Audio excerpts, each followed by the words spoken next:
get into your market where you're going to buy, go to those local meetups, go to those RIAs, go to those events, go to those networking events. And again, we talked about networking in a previous video, and just grease the wheel, grease the machine, start to build those relationships, because people will do business with people they know, they like, and who are not a pain in the butt.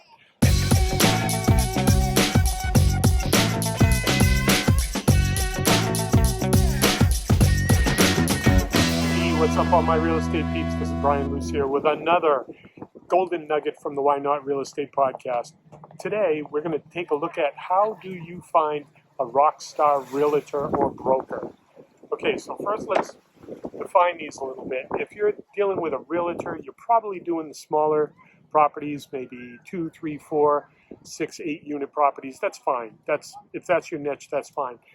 If we refer to brokers, then we're probably looking at your larger syndication deals, 100, 200, 300 and up for units. So how do you find these people and how do you get them on your team?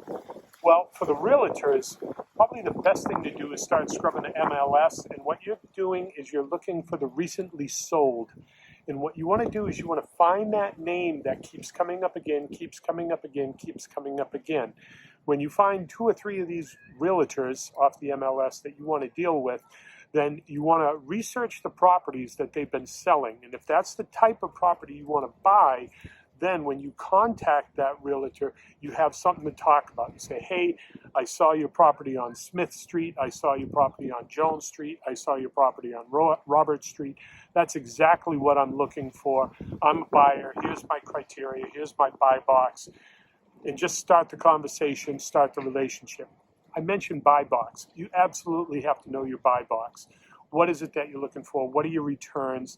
If you go in and say, hey, I'd like to buy a property, they're going to say, well, what? You know, you got to figure all this stuff out and know it down pat like you're talking about it in your sleep before you talk to that realtor. Let's kick it up a notch, okay? Let's talk about the broker. Where do you find commercial brokers? So this is kind of a needle in a haystack. You need to look where these properties are being sold, okay? You can go on to Marcus and Millichap, you can go on to LoopNet, you can go on to CBRE. There's probably 3 or 4 other of these larger commercial real estate brokers that you can look for. And you're going to do the same type of thing. You want to start looking for the recently sold or what's out there and available. And you want to start taking notes. What's that name that keeps coming up over and over and over again? Get that contact put together. Now, you got to do the same thing. You have to have your buy box put together for this market. So if you're doing a larger type of syndication, what's your cash on cash? What's your IRR? What are the returns you want to get? What's your hold period? What's your market? Are you going to be establishing more properties in that neighborhood, in that market? You need to get all your story's got to be down pat like you've been saying this for years. Then you can start that relationship. And big mistake people do when they get on the phone and say, hey, I want to buy something in your market. Can you send me pocket listings? I don't know you. Why should I send you pocket listings? I got a dozen other people who are steady, constant buyers who I don't even have to list the property. I can just send it out there and one of them will buy it. Why should I give you my pocket listings? That's a really good question. So you're going to need to build rapport with these guys or gals. You're going to have to talk to them, and it could take 6 months. It could take a year before they actually start sending you those type of deals. In the meantime, add some value. Say, hey, look, you know, I've been on LoopNet. I saw this property. I saw that property. Typically on these larger deals, they do not list a for sale price. You've got to kind of figure that out and then present it to them with a price. So just offer to add some value. Say, hey, you know, I see 3 or 4 of your listings. I would love to give you a best price opinion on those. If you send me over the deal, I'll do the underwriting. I'll figure out what it could sell for. You can give that to your seller. If it works, if you want to talk, great. But just offer some value. Says, you know, send me 5 or 6 of your deals. Send me 10 of your deals. I'll provide you all the underwriting. You can take a look at it and see if these deals would work, or at least what the market might be able to generate for these prices.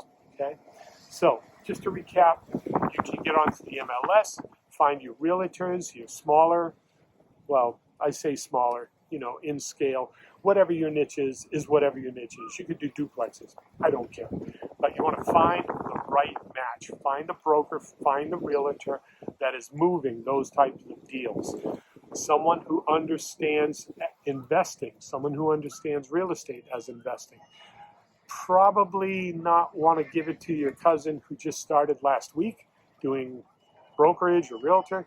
You want someone who knows the game, someone who's networked. Another place you can find these people, if you are going to the large syndication events, any of those webinars, seminars, you're jumping on a plane, jumping halfway across the country, bring a lot of business cards. You want to meet the brokers in those establishments, going to those types of not webinars, but seminars.